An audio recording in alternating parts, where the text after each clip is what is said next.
Olá pessoal, tudo bem? Ó, tô aqui lavando louça, enquanto isso eu vou fazer uma revisão para vocês. Como eu prometi para alguns alunos hoje, né, para nossa prova de história amanhã. O que eu acho que vai cair, tá? Eu não tenho certeza do conteúdo que vai ser cobrado na prova, né, mas com base no material lá que foi passado para vocês, eu acredito que seja isso, tá? Então vamos lá. O primeiro ponto seria o surgimento da escrita. A nossa primeira escrita criada foi a escrita cuneiforme. A escrita cuneiforme ela foi criada na Mesopotâmia, né, pelos sumérios. E ela tem esse nome porque ela era feita, né, colocava argila em uma forma de madeira e usava um instrumento na forma de cunha para desenhar os símbolos que representavam as coisas. Portanto, a escrita cuneiforme é uma escrita pictográfica. Então são desenhos que representam as coisas, tá? Não são letras, são símbolos que representam as coisas, certo? Mas o que pode cair mesmo, que eu acredito, seria assim, ó, por que os sumérios criaram a escrita? Qual que era o objetivo dos sumérios quando eles criaram o primeiro sistema de escrita? Obviamente que é facilitar a comunicação, né? Então os sumérios, eles criam lá o primeiro sistema de escrita com o objetivo, por exemplo, de registrar as atividades comerciais, de registrar as cerimônias religiosas, né, as atividades nos templos religiosos, o comércio principalmente. Então, obviamente que a escrita ela surge a partir da necessidade de comunicação e de registro.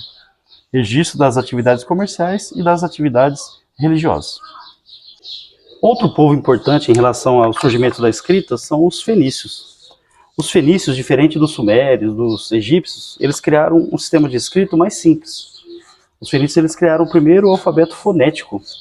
Tá, pessoal? Então, eles criaram um sistema de letras com sons, e essas letras unidas elas formavam palavras que representavam as coisas. Então surge a primeira escrita alfabética. Mais tarde, os gregos pegaram o sistema fenício e criaram lá o alfabeto grego.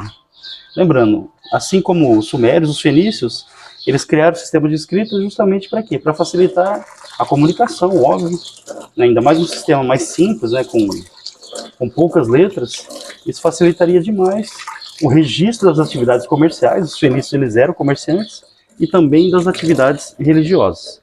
Mas lembrando, basicamente a escrita ela surge a partir da necessidade do registro de atividades comerciais e também atividades religiosas. Outro tema importante que eu acredito que vai cair na prova é sobre a cidadania na Grécia.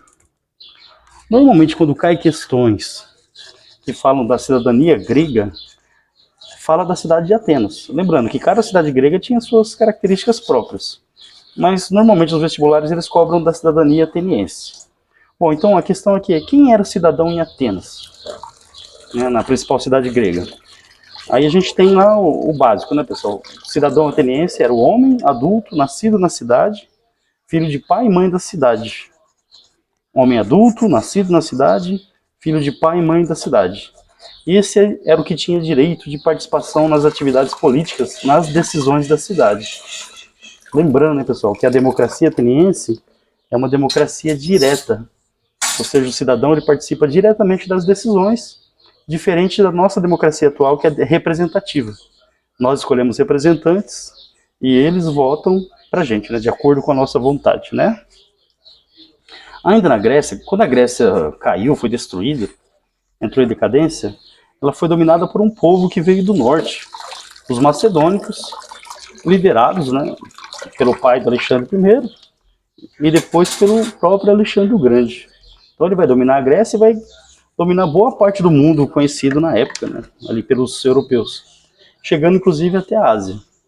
Normalmente, quando se fala do Império de Alexandre o Grande, o tema mais cobrado é sobre o tal helenismo. O que foi o helenismo, professor? Helenismo foi o processo de fusão cultural, né, a expansão da cultura grega que chegou até as portas da Índia, né, passou ali pela Ásia, norte da África. Então, o helenismo é o processo de expansão cultural, né, da cultura grega, helênica, e também durante esse processo houve uma fusão cultural com a cultura dos povos asiáticos também. Tudo isso graças ao Alexandre, né, que valorizava também a cultura dos povos dominados. Lembrando que ele fundou várias bibliotecas por onde passou, né, a principal delas foi fundada no Egito. Bom, pessoal, o Império Romano ele é considerado o maior império da antiguidade, né? Roma conquistou todo o mar Mediterrâneo, o norte da África, parte da Ásia, praticamente metade do continente europeu, chegando até a Inglaterra, por exemplo. Todo esse expansionismo ele tinha como principal objetivo a busca por riquezas, por escravizados. Lembrando que em Roma, os prisioneiros de guerra eles eram escravizados, né? Lá no início da cidade, a dívida também gerava escravidão. Mas o fato é que Roma, quando conquista o mar Mediterrâneo, vai se dedicar principalmente à atividade comercial. A agricultura também era a base da economia, mas o comércio pelo mar Mediterrâneo também era muito importante, principalmente depois que os romanos derrotaram a cidade de Cartago, né, que foi a grande adversária dos romanos ali na Europa.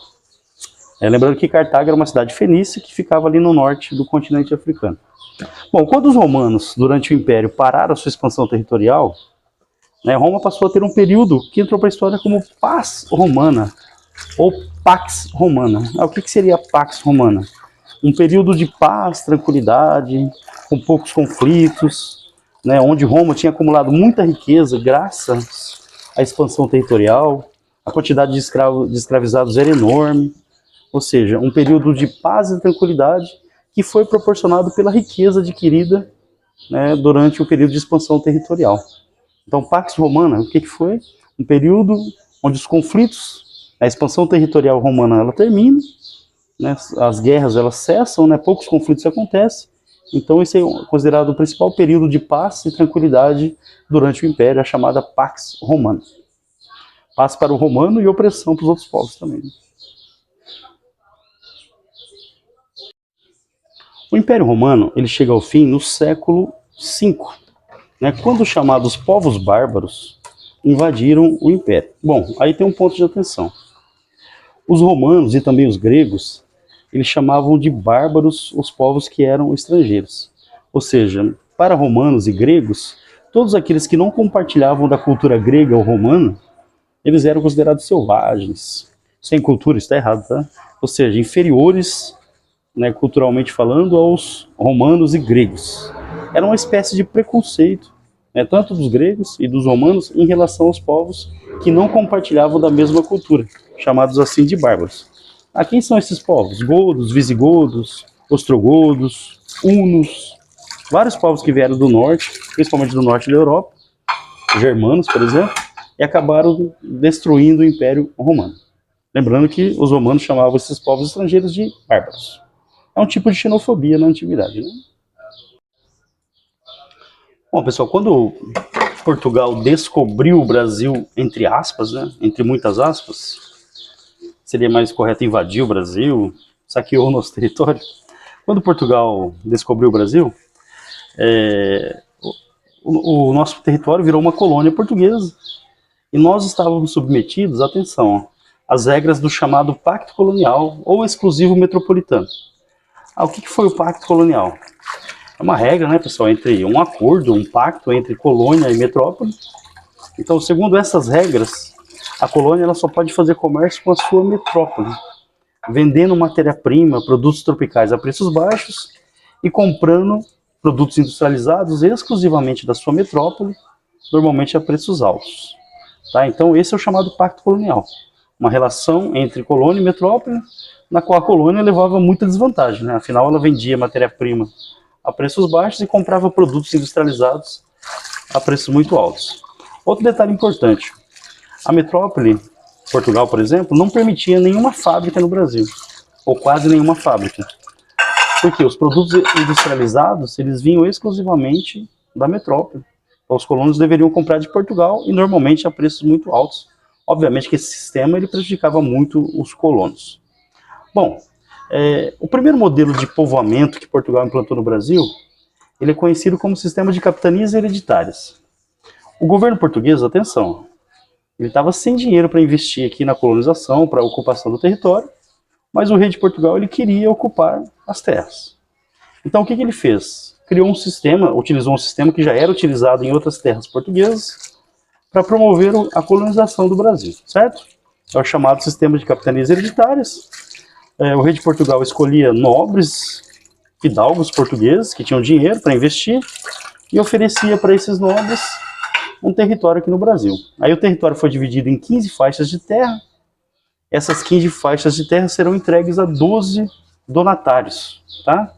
O nome: capitanias hereditárias vêm porque o donatário, né, o cara que recebe a terra, ele recebia o título de capitão, capitão donatário, e ele poderia deixar para os seus filhos, então capitania hereditária, certo?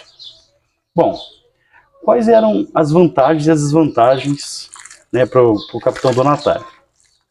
E na relação tinha 2 documentos, tá? A carta de doação, que é o documento que comprovava a doação da capitania, certo? E a carta foral, que determinava direitos e deveres dos donatários. Bom, quais eram os direitos dos donatários? Eles podiam explorar a terra, tirar as riquezas da terra, riquezas vegetais, minerais, garantindo que os impostos do rei fossem pagos. Os donatários podiam explorar a mão de obra indígena que estivesse na sua área. Então, explorar a mão de obra indígena, poderiam aplicar a justiça, por exemplo. Em alguns casos, né, tinha que reportar o rei de Portugal. Mas os donatários, eles eram como se fossem reis do território aqui no Brasil, né, e poderiam, inclusive, distribuir terras, que a gente chama de sesmarias. O que seriam sesmarias? Grandes lotes que eram distribuídos para os donatários a pessoas interessadas em participar aqui do povoamento. Esse processo é importante porque ele contribuiu para a concentração fundiária no Brasil, né? Muita terra na mão de pouca gente. Bom, as obrigações do donatário. Garantir que os impostos do rei fossem cobrados. Óbvio, né? Normalmente era o quinto, né? 20%. Garantir que o pau-brasil, que era a exclusividade do rei, né, que a riqueza da exploração do pau-brasil fosse destinada ao rei, administrar, né, fazer a colônia produzir, proteger o território, essa é importante, proteger o território da invasão de outros países, franceses, ingleses, holandeses. Ok, pessoal? Então, o sistema de capitanias hereditárias foi uma espécie de terceirização do povoamento do Brasil. Afinal, Portugal estava sem recursos, isso é importante, tá? Portugal estava sem recursos e resolveu passar os custos da colonização para terceiros, os donatários. Deu certo? Não. O modelo foi um fracasso, apenas 2 capitanias foram bem-sucedidas, Pernambuco e São Vicente, o restante sequer chegou a ser ocupado. Os donatários ficaram com medo de investir, não ter retorno, a distância, isolamento, começar tudo do zero, e lembrando, sem nenhuma ajuda do governo português para ajudar no processo de financiamento da colonização. Ok? Então o sistema de capitanias hereditárias ele foi um verdadeiro fracasso. Pessoal, assim como Portugal, a Espanha também tinha muitas colônias aqui na América.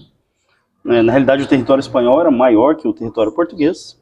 Saía lá do México até o sul, o extremo sul da Argentina. E para administrar o território, o governo espanhol usou a seguinte estratégia. Ele dividiu a sua colônia, né, que era muito extensa, saía lá do hemisfério norte até o hemisfério sul, dividiu em vice-reinados e capitanias também. Então, o rei espanhol mandou vice-reis aqui para a América para administrar a colônia no nome dele. Aí, é basicamente a mesma coisa da função do donatário. Os vice-reis deveriam garantir a colonização, a produção de riqueza, a cobrança de impostos, evitar que outros países invadissem os territórios espanhóis, controlar os índios, garantir a colonização, ou seja, a colonização tinha que dar certo. E a função do vice-rei ou dos donatários espanhóis era fazer que o povoamento e a colonização desse lucro ao rei de Portugal. Várias medidas foram tomadas, né, na sociedade espanhola, lembrando que na parte espanhola da América muito ouro e prata foram encontrados, né, então a Espanha controlou de forma muito dura suas terras, enquanto Inglaterra, Holanda buscavam fazer pirataria com os navios espanhóis. Tá? Bom, sobre a ocupação do território e a exploração da mão de obra. Os espanhóis, eles tinham no seu território uma grande quantidade de nativos. Ali existiam grandes impérios, como o Império Azteca, o Império Inca e o Império Maia, mas o Império Maia já estava em decadência quando os espanhóis chegaram. Tá? Mesmo assim, a quantidade de nativos nas terras espanholas era muito maior. E os espanhóis, eles utilizaram essa mão de obra, tá? E de 2 formas principais. 2 formas de exploração do trabalho, né, que lembram a escravidão de alguma forma. Tá? A primeira delas é a encomenda e a outra é a mita. O que era a encomenda?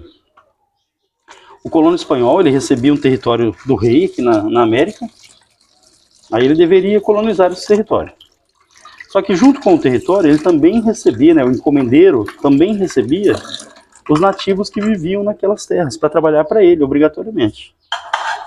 Só que o encomendeiro espanhol, ele deveria cuidar dos nativos, fornecendo comida, proteção e instrução religiosa. Repetindo, encomenda. O rei da Espanha, ele cedia territórios aqui na América.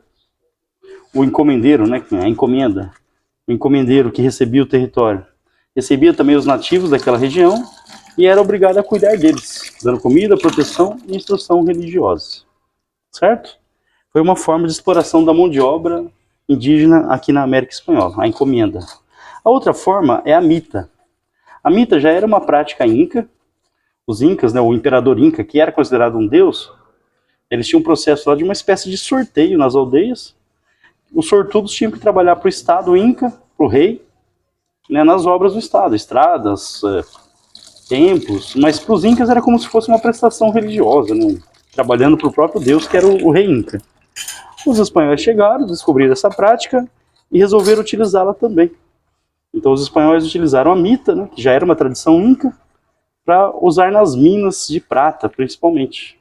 Aí os espanhóis sorteavam algumas aldeias, alguns membros das aldeias, e os sortudos ficavam obrigados a trabalhar durante um período determinado, em troca de um salário.